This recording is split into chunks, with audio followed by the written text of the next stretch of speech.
This is CGTN, China Global Television Network.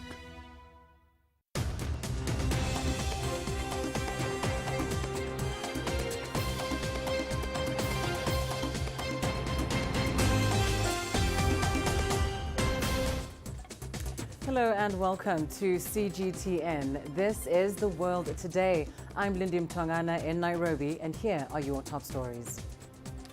The UN Security Council to meet over the conflict in Ethiopia as the AU holds an emergency session in Addis Ababa. Afghanistan's opium business grows despite the Taliban's promise to crack down on the illicit drug trade. And the World Food Programme says 45 million people in 43 countries are on the edge of famine.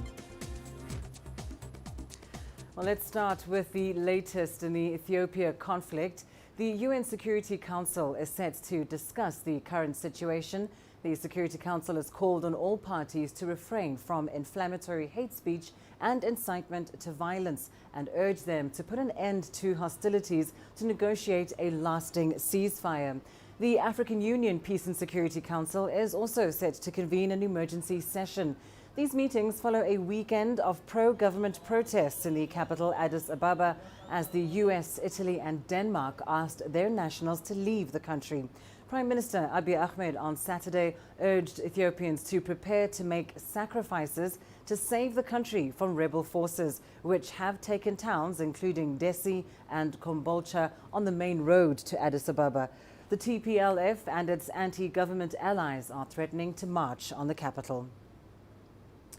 Well, Sudan's army chief Abdel Fattah al-Burhan has reiterated his commitment to a democratic transition, saying he will not be part of the new government after the transitional period. Al-Burhan made the remarks when he received a delegation of the Arab League for talks to resolve the country's political crisis. 2 weeks ago, the military seized power, dissolving the transitional government and sovereign council. Protesters have continued to call for nationwide strikes against the takeover.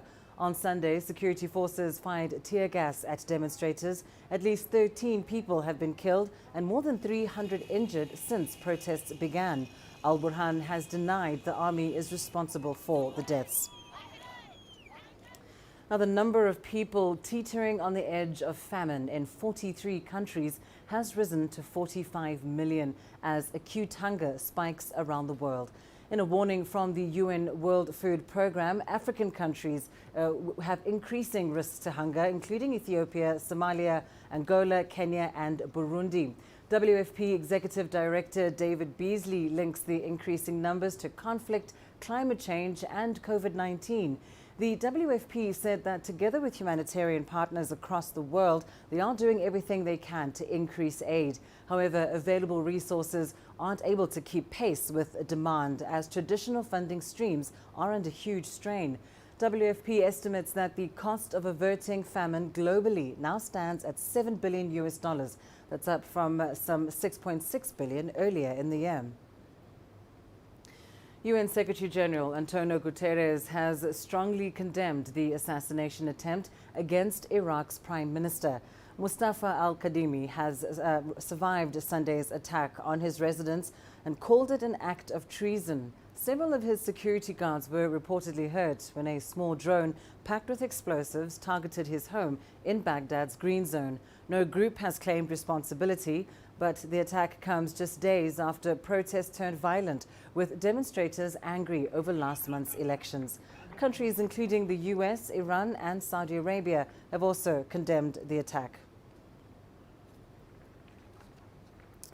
The 19th Central Committee of the Communist Party of China has opened its 6th plenary session in Beijing this morning.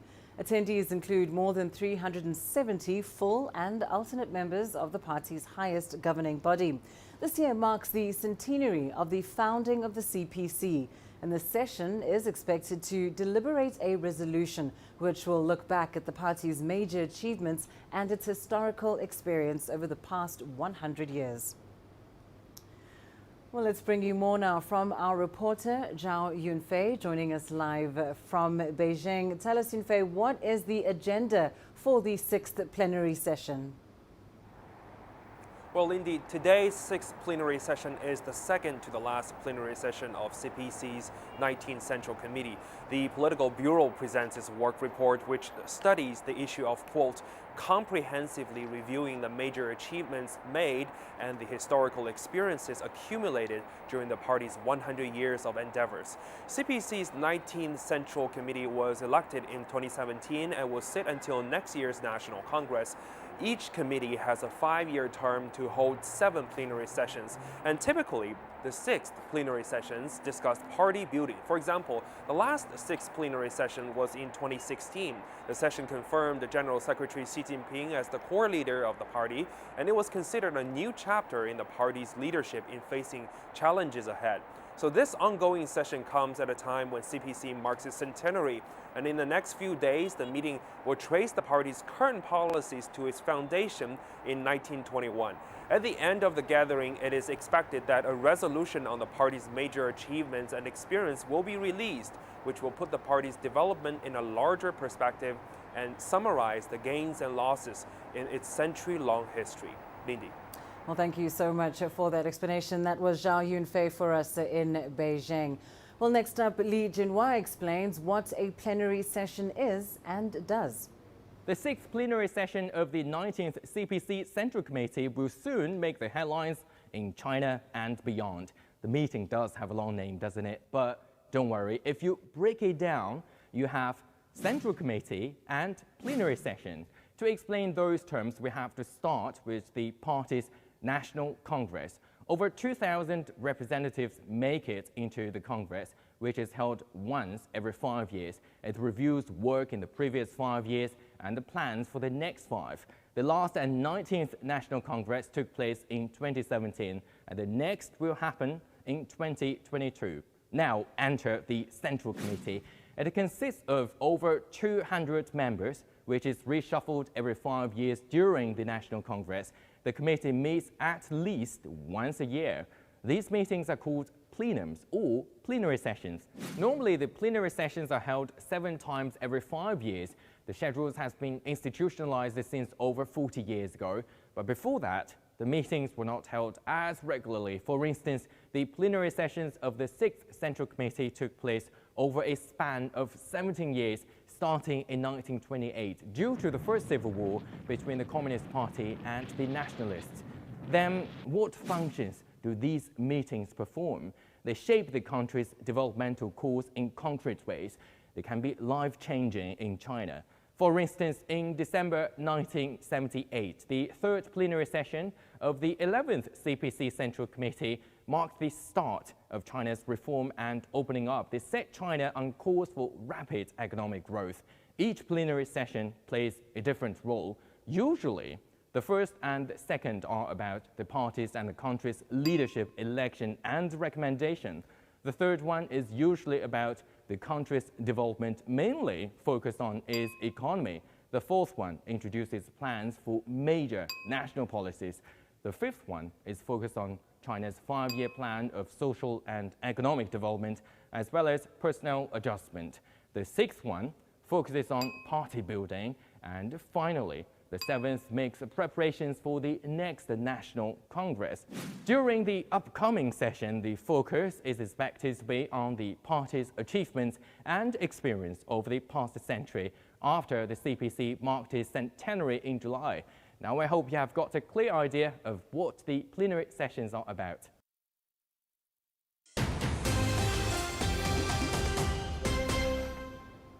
Afghanistan's poppy fields are the source of most of the world's opium and heroin.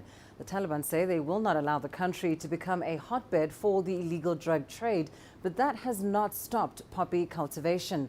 The United Nations says the total area under poppy cultivation in Afghanistan increased 37% last year compared to 2019. Daniel Khan has more in this report.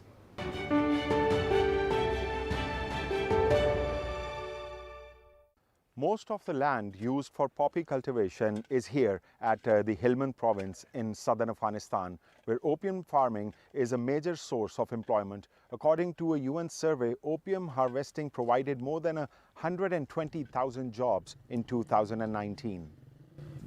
65-year-old Haji Muhammad Hashim is a farmer. He lives in the Nadali district in Afghanistan's southern Helmand province.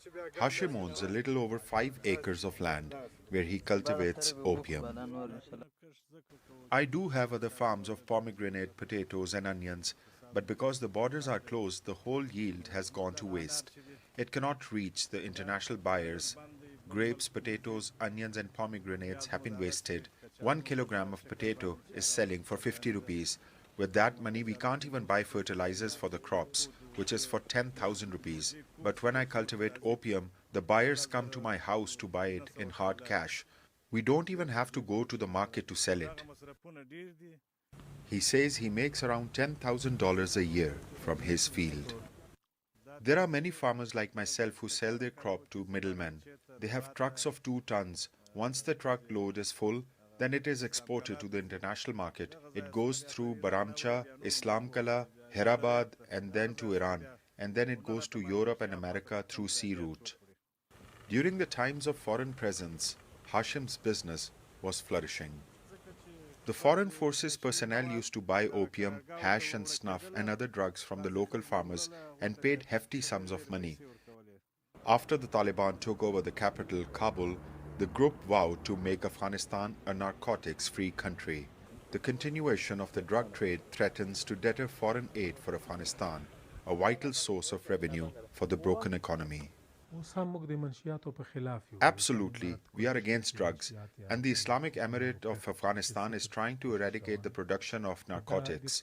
But it is only possible when the whole world helps us in empowering the farmers and providing them an alternative to earn their livelihood. So far, the Taliban have not stopped Hashim and perhaps hundreds of farmers from cultivating their land. Experts say opium poppy cultivation in Afghanistan is driven by a number of factors.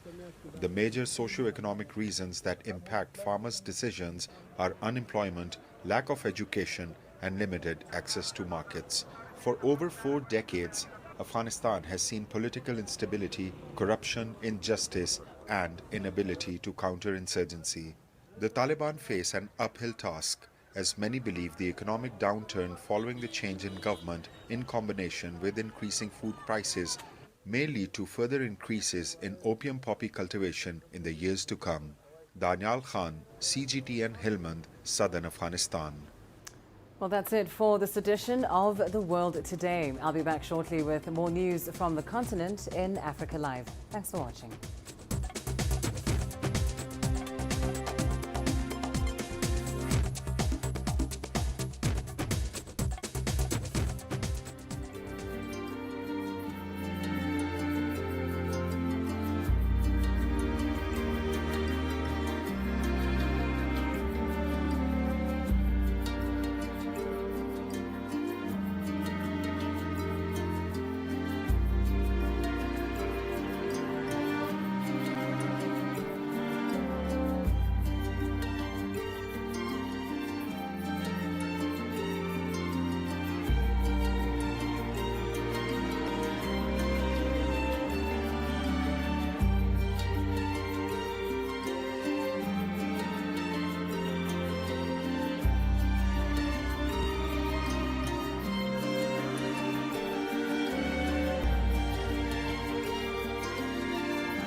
This is CGTN, China Global Television Network.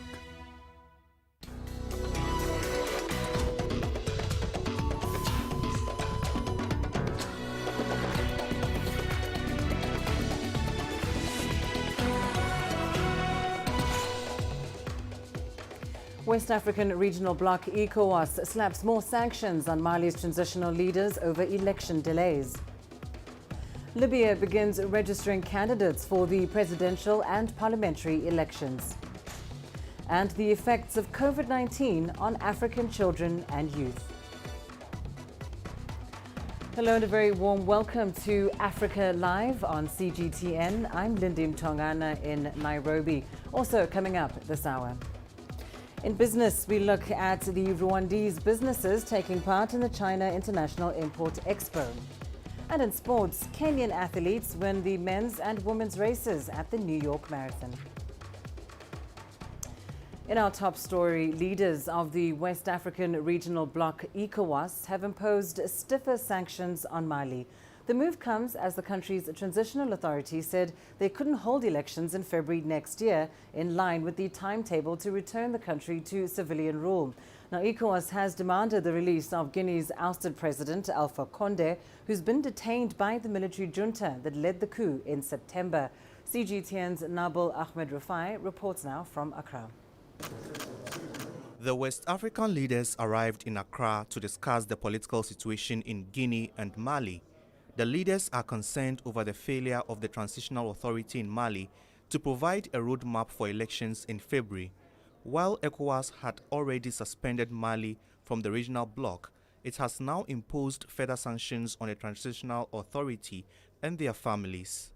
The sanctions include a travel ban and a freeze on the financial assets. It further instructs the President of the Commission consider and propose additional sanctions at its next ordinary session on 12 December 2021, should the situation persist. ECOWAS has called on the international community to do more, including the African Union and the United Nations, to support the implementation of the sanctions. Last month, Mali sacked the ECOWAS envoy in charge of mediating the transition process, accusing him of working against them. The West African leaders have condemned the expulsion of the ECOWAS envoy in Mali. They want the transition authorities in the country to continue working to hold elections in February next year. ECOWAS says it is concerned over the worsening security in Mali due to political instability.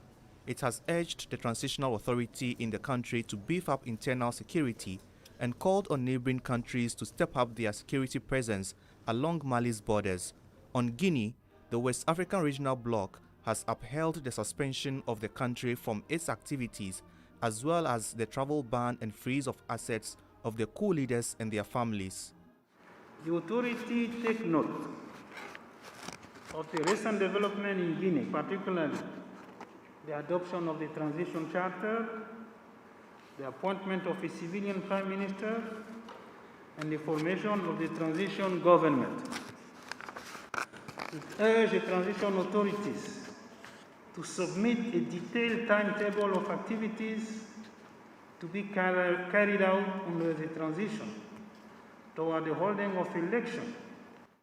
ECOWAS has appointed the UN Special Representative for West Africa and Sahel, Mohamed Ibn Chambers, as Special Envoy to Guinea. He is expected to mediate with the transitional authorities to return the West African country to civilian rule. Nabil Ahmed Rufai, CGTN, Accra, Ghana. The UN Security Council is set to meet today over the conflict in Ethiopia. The African Union Peace and Security Council will also convene an emergency session on Monday, prompted by recent changes in the context of the conflict in Ethiopia. Now, these meetings come a day after thousands of Ethiopians gathered in the capital Addis Ababa on Sunday in support of the government. CGTN's Girum Chala reports. Residents of Ethiopia's capital came in their hundreds of thousands in support of the federal government, denouncing the TPLF and those they say are foes of the Eastern African nation. Mayor of Addis Ababa, Adanich Habebe, said the people of Ethiopia will not accept those who wanted war against the country. After sacrifice paid, those people of ours have left us the freedom you're enjoying today. We can never have a drop of patience to tolerate those who attempt to take that freedom away from us. The TPLF junta, the terrorist group, has waged war on us at the time when we started a new era, forgetting the atrocities and crimes it has committed over the last 27 years. They will never succeed. Addressing the formation of a new coalition of parties that promised to topple the government by force, the mayor said Ethiopia and Ethiopians will not accept a puppet leadership. They were electing their leaders democratically, but they tell us we have to get their approval for us to form a government. They are even showing us their wish of putting on us a puppet government. That will never succeed and will never happen here. The mood at Muscat Square can be described as one that is filled with patriotism and courage, hope and determination by the people gathered. Meanwhile, war has continued on the north, and we have heard of serious battles in and around the cities of Dessa and Kombolcha, which were recently fell to the hands of the rebel force. Attempts for peace talks to begin also remain ongoing. Grumjara CGTN, Addis Ababa, Ethiopia. Well, let's go to Libya now. The country has officially opened its candidate registration for presidential and parliamentary elections. Prime Minister Abdul Hamid Dbeibah has expressed his intention to run in the presidential vote. Now, this is according to a senior official in the Government of National Unity. The move is contradictory to a pledge by the head of Libya's National Unity Government and other cabinet members to remain neutral. Other potential candidates include Khalifa Haftar, the main commander from the east, Aguila Saleh, the head of the eastern-based parliament, and Fatih Bashaga, a former interior minister. The elections have been mandated by a UN-backed roadmap that led to the installation of an interim unity government to replace the rival governments in Libya. The announcement of the start of candidate registration for presidential and parliamentary elections was made today, and the process to accept candidates for the presidential election will continue for a period of 15 days. As for parliamentary elections, we will continue accepting candidacy bids until December the 7th. In conjunction with this announcement, we have also distributed voter cards in 1,906 centers, and tomorrow voters will head to these centers to pick up these cards so they will be able to participate in the election on December 24th. The 19th Central Committee of the Communist Party of China has opened its 6th plenary session in Beijing this morning. This year marks the centenary of the founding of the CPC.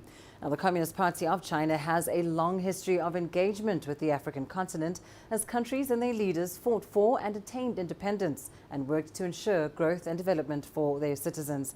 CGTN's Wilkista Nyabwa sat down with the CEO of the Africa Policy Institute for insights on China's engagement with the continent through pivotal points in history.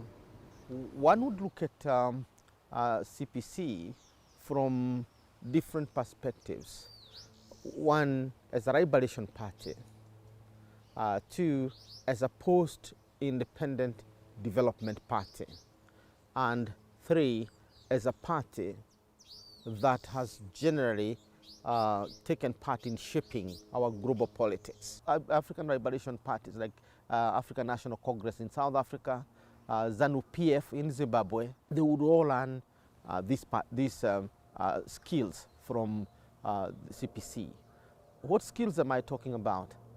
The need to liberate your people and give them dignity, and the need to liberate resources and use them for the development of your people. That's what liberation amounts to.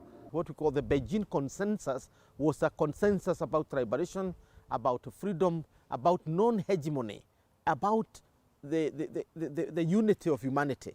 That is what we now call Beijing Consensus, and I hope the thinkers of Beijing Consensus are now involved in adjusting this beautiful liberational thought to the realities of the post-Cold War era. We have seen China's economic growth, and this has spilled over into Africa, and Africa is also now benefiting from this. Perhaps you can talk us through some of the highlights of this. Because of that clear-mindedness of the Chinese political leadership, what we have had is long-term stability of China. From 1949 to date, the Communist Party is governing. It's going through the rhythms of life, looking at what change is coming and adjusting to that change. And as a result, China has been able to achieve things that no other country in the world has managed to achieve within such a short period. China has some resources that it can now use for the development of humanity. Now, if a country like China, that is presiding over the world economy, does not invest those kind of resources, different parts of the world are left behind. And therefore, you are not moving as one of what President Xi Jinping calls, a community of shared destiny for mankind. And that is where China has come out very strongly in order to invest some of its resources at affordable costs for the Africans. And therefore, we can see the transformation of Kenya. Let me not talk about Africa. My own Kenya, its liberation from 2000. What have we gotten? Look at the roads that we have here. Look at the railway from Mombasa now headed to Kisumu and finally to Busia and all the way up to Uganda.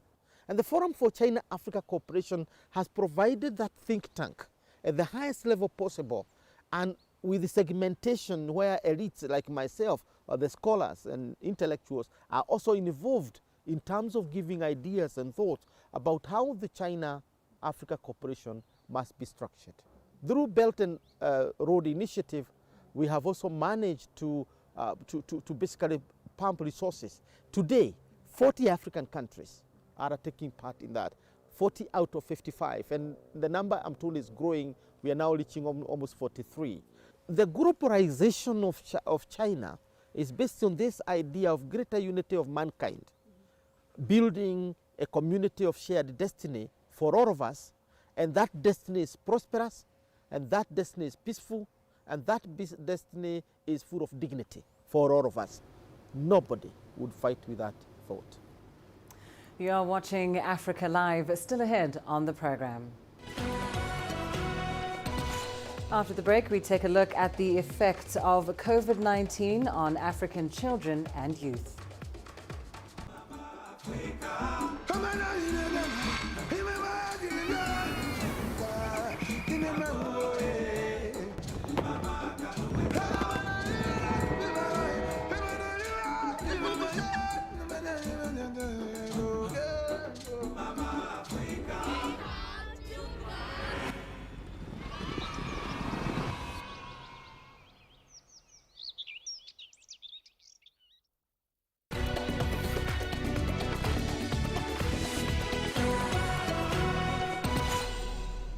Nigeria has recorded a surge in juvenile mental health challenges in the wake of COVID-19. A survey by the United Nations Children's Fund revealed 1 out of 6 children expressed a pattern of mental stress. These risks are heightened by disruption in education and social activities, which may eventually pose lifelong challenges for these minors. CGTN's Kelechi Emekalam now brings us the first installment of our series on COVID-19 and African children and youth. This is 11-year-old Kashim from Nigeria's northeastern state of Borno. Kashim was set for his first year in secondary school before the COVID-19 lockdown in March, but hasn't been able to return to school since then. Now he's worried that his dream of becoming a lawyer could be dashed. It's really heartbreaking that I can't go back to school. The insurgency was bad enough. Now COVID came and worsened it. I would really love to go back to school, but right now my dad can't afford it. The boy became very depressed during the COVID-19 due to largely the fact that he could not return to school again after 10 months of lockdown. The boy will wake up at night and start screaming. I and the mother will have to calm him down before he goes back to sleep again. Like Kashim, many children in Nigeria have exhibited signs of mental stress since the coronavirus outbreak. UN's Children's Agency, UNICEF, says disruption in their education and restricted social interactions have taken a toll on them. We see that here in the Northeast, when we do a survey of children aged 15 to 24, that 1 out of 6 of these children have expressed fear, anxiety, withdrawal, depression, anger. So these are a gamut of different reaction and experience that are being felt by young children and adolescents here in the northeast of Nigeria. More local and international organizations are now focusing on tackling mental health issues in youngsters, especially those in the northeast, where Boko Haram insurgents have left many traumatized, from kidnappings to attacks that have left tens of thousands dead and millions displaced from their homes. Since 2017, UNICEF has been working to train teachers to identify psychosocial and mental distress. And this is even before the COVID-19, simply because of the conflict here. We work with psychiatrists and counselors, mental health professions, to identify these children, to do case management and understand what exactly are their needs and to provide them with the type of mental health psychosocial support services. And we do that within the community itself. According to the National Association of Psychiatrists, Nigeria has about 250 psychiatrists to tend to its 200 million strong population. And the World Health Organization estimates that less than 10% of patients in need of psychiatric treatment have access to care. Experts say the impact could be damaging, and Nigeria would need to do so much more to ramp up support for children's mental well-being. Kelechi Emekalam, CGTN Maiduguri, Nigeria. While still in Nigeria, children are being exposed to longer screen times, leading to a possible addictive disorder. This according to research by the Nigerian Communications Commission. It says one of the major contributing factors is the global pandemic, which has increased virtual communication and activities. Experts are now calling for more controlled screen time exposure for children across the country. Our correspondent Phil Ihaza has more from Abuja. Father of 2, Emmanuel Yuhe, is setting up a video game session for his children. They have a lot of content on television or on screen that they need to have access to, otherwise they will be backward. So as a result of that, sometimes they even have to watch these things to do their home assignments and stuff like that. So as a result of that, they've been exposed, I would say, an average of 5-6 hours a day on screen. A report by the Nigerian Communications Commission shows the levels of screen time on gadgets among children in Nigeria, especially in urban areas. It says compared to an average global time allowed for children of 1 hour daily, Nigerian children now spend between 3 to 10 hours per day either watching television, playing video games, surfing the internet, or learning online. The report observed that COVID-19 restrictions have also led to an increase in the number of children learning daily with the aid of gadgets and the internet. It's up to 57% in urban areas and 46% in rural areas. As they keep watching, one of the greatest risks is immorality. Some of them, as they watch, they tend to become crafty. They tend to be smart negatively. And the danger of what? Addiction. Being idle, stationed in one place. You go to some school, apart from even the homes, that's what some schools used to deceive parents. The basis of learning are not just there. They stay glued to cartoons all through, not minding which one is what is valuable to the children and the society or not, and which is wrong. But some parents say the benefits outweigh the risks if proper regulation of the screen time is ensured. In an age like this, it's impossible to make your child get to a level where he can compete with his mates without screen time. If you tell a child, if you do right, you have 30 minutes of screen time to maybe to play a video game, believe me, the child will do beyond well. Sometimes books are expensive to buy.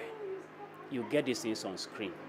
If you can control and they are looking at the right material, believe me, they will become better people than their peers. The government says it's working towards educating parents across the country on how to control screen time exposure for their children, as well as engaging them in other activities beyond screens. The Nigerian Communications Commission has launched a Nigerian Child Online Protection Policy and an awareness project which is aimed at sensitizing parents and children on the safe use of the internet and other virtual contents. The government knows screen time isn't going away, but it wants to ensure a healthy balance for families like the Uhays. Phil Ihaza, CGTN, Abuja.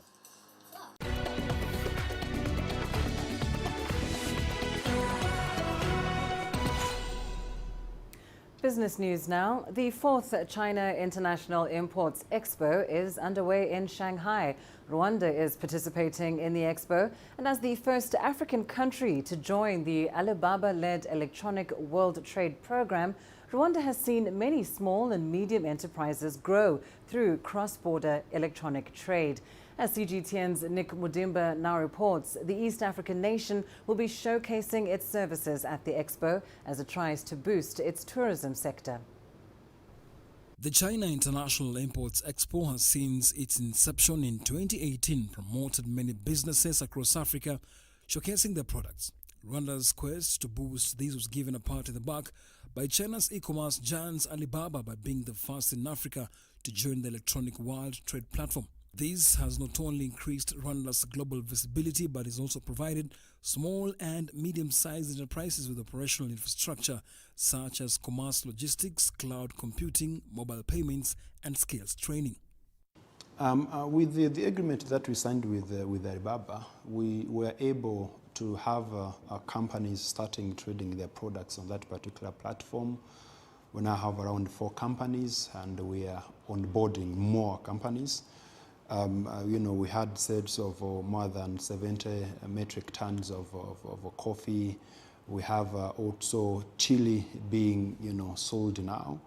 And also we have almost 200 students that we are trained in aspects related to e-commerce.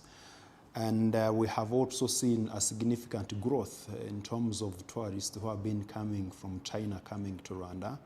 And all of these were possible because under the agreement that we signed, we are now able to list some of these products which the tourists from China really have been looking into to be able to come to visit Rwanda. Gashora Farm in the outskirts of Rwanda's capital Kigali has been exporting chili to China. It presents its products through the platform. The farm is also one of the companies that has been attending the expo in China since its inception and is looking forward to another exciting 4th edition with opportunities. But when we attended that expo, we saw that there is a high demand in China, and we saw that there's a lot of opportunity, because when I attended the first expo, I got even a contract to export the chili oil at that time, and also it made me see the potential. I even went back for the second one. After attending that expo, we saw that there is a high demand, and also could get different partners who are also in input supply and also technology. According to the National Institute of Statistics of Rwanda, the economy of Rwanda expanded 20.9% from a year earlier in the second quarter of 2021, following a 3.5% rise in the previous 3-month period. It was the quickest economic expansion on record, reflecting a strong rebound from the pandemic-induced slump. The main driver of growth was the services sector. At the same time, industrial activities grew by 30%, boosted by mining at 87%, manufacturing at 23%, and construction at 33%. The agricultural sector also rose by 7%, helped by increased food crop production. As the expo comes on board, we'll be capitalizing on the positive results that we gained under an agreement that was signed between Rwanda and Alibaba, especially when it comes to e-commerce, when it comes to tourism, when it comes to a training of people on aspects related to e-commerce. And then also we want to capitalize on another agreement that was signed this year, where we signed a protocol to be able to export dried chili to China. Many companies here in Rwanda have been exporting their products to China. The COVID-19 pandemic struck and the curve is stable and strong. This time round, more companies will be exposing and displaying the products at the expo. Nick Mudimba, CGTN, Kigali, Rwanda. Now, the food and beverage section is said to be the biggest hit at the world's biggest import expo that is currently underway in China's commercial hub of Shanghai. CGTN's Chen Tong finds out how some exhibitors are putting in the effort to cater to the local palate. Feeling thirsty after touring a huge exhibition hall? Well, a bottle of beer may help. Although Japanese beer Asahi has been in China for 22 years, it's the brand's first name at the China International Import Expo. But the highlight at its booth is not Asahi beer itself. Rather, it's two European brands the company acquired several years ago. Asahi believes the bittersweet flavors will suit many young Chinese. China has the largest beer market, especially for high-end beer, which we think will continue to grow. So we are now targeting the upscale market too, especially for imported beer. For us, the Chinese market has great potential. Asahi is not the only old friend that's brought someone new to the party. Ice cream maker Häagen-Dazs and dumpling brand Wanchai Ferry are familiar names in China. This year, its parent company General Mills has also joined the expo for the first time. It's sharing some new items, including products for furry friends. And this is the Olympic of the China imported expo. Then as an imported company for almost 30 years, it's good to refresh ourselves, also learn from the partner, but also bring the new news to the general public.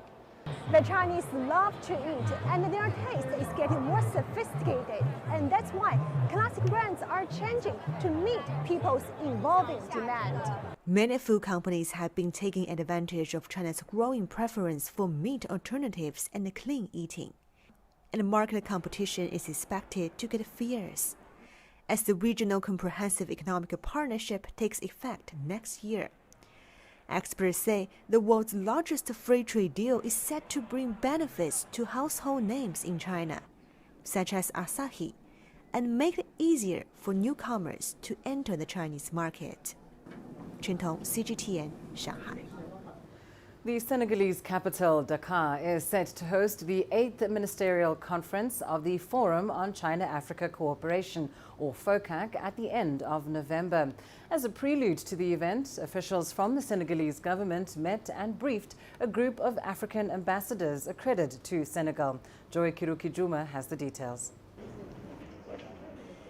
This was a briefing attended by 14 African ambassadors, Chinese partners, the ambassador of the People's Republic of China to Senegal, the Senegalese Minister of Foreign Affairs, and his cabinet.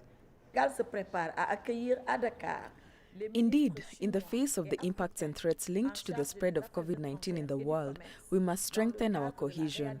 Above all, we must work for fairer and more inclusive global governance, strengthen our cooperation, and remain focused on the goal of a strong strategic partnership, offering new opportunities to our people and businesses. FOCAC is our common good.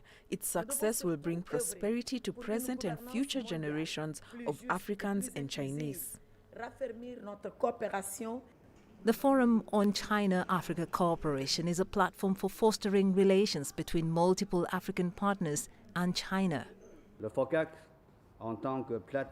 The Forum on China-Africa Cooperation has become a flagship of China-Africa Cooperation and an example of international cooperation with Africa and South Africa cooperation. At this time of the pandemic, the fact that China and Africa insisted on holding this meeting reflects the mutual trust and support between the largest developing country and the continent with the largest number of developing countries. The upcoming FOCAC 2021 aims to assess the joint response to the COVID-19 pandemic and set the path for China-Africa relations in the years to come. Joy Kiruki-Juma, CGTN. Tunisia's Health and Social Affairs Department say the country has fulfilled about 50% of its commitments to the 2019 Nairobi summit, mainly in the areas of population and development. The Nairobi summit sought to follow up on the 1994 Cairo International Conference on Population and Development. Adnan Chouachi tells us more. The director of the United Nations Population Fund in Tunisia says the North African nation agreed to 27 commitments in order to support the objectives of the Cairo International Conference on Population and Development. During the Nairobi summit, the Tunisian delegation vowed to guarantee the rights and dignity to all. Tunisia's national commitments are focused on 5 main areas, namely universal access to sexual and reproductive health as a part of health coverage, guaranteeing the right to sexual and reproductive health care during humanitarian crises, combating violence against women and harmful practices against children, mobilizing necessary funding to complete the ICPD program of action, and finally leveraging demographic diversity so as to boost economic growth. The chairman and CEO of the National Board for Family and Population noted that several ministries and departments have been involved in the fulfillment of the Nairobi summit commitments. Each commitment is made up of many sections and conditions. That's why the implementation process is made in partnership with the health, economy and planning ministries, as well as other state administrations. The success of this international project starts locally.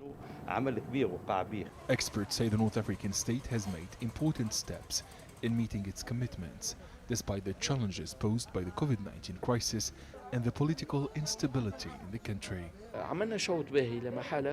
Tunisia has made progress and has achieved 50% of its commitments to the Nairobi Summit on Population and Development. The coronavirus pandemic and the political unrest are the main reasons behind the delay in implementing the remaining commitments. It's difficult to work in these conditions. The pledges made by the 179 countries at the 2019 Nairobi summit have made it possible to improve several indicators, particularly those related to reproductive health. Despite the achievements made in Tunisia, several shortcomings have been recorded in recent years. The use of contraceptives fell from 62% in 2012 to 50% in 2018. This recent data reflects people's laxity to observe birth control measures.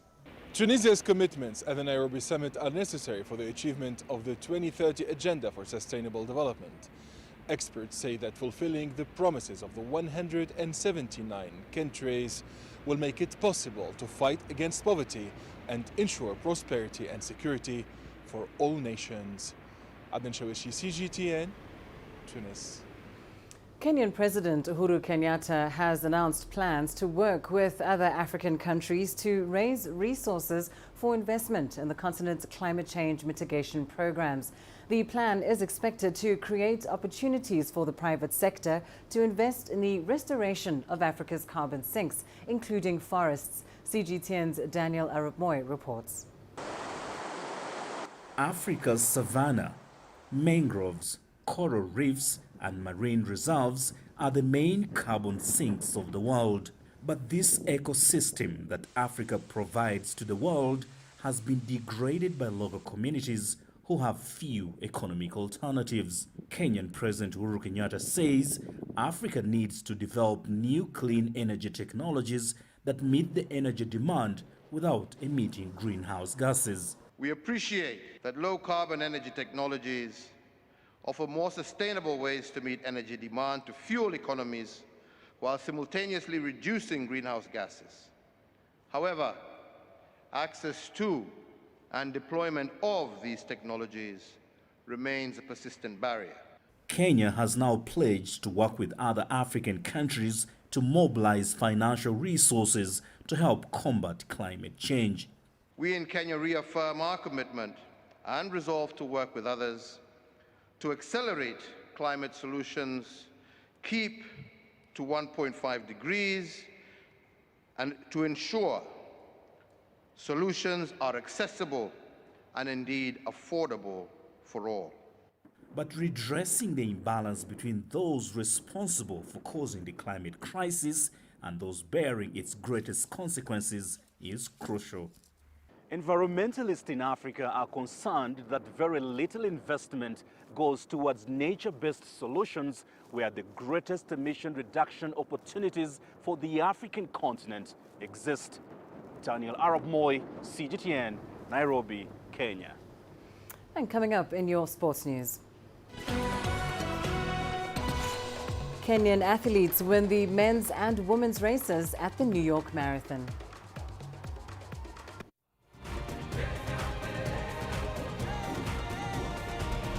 Africa Live.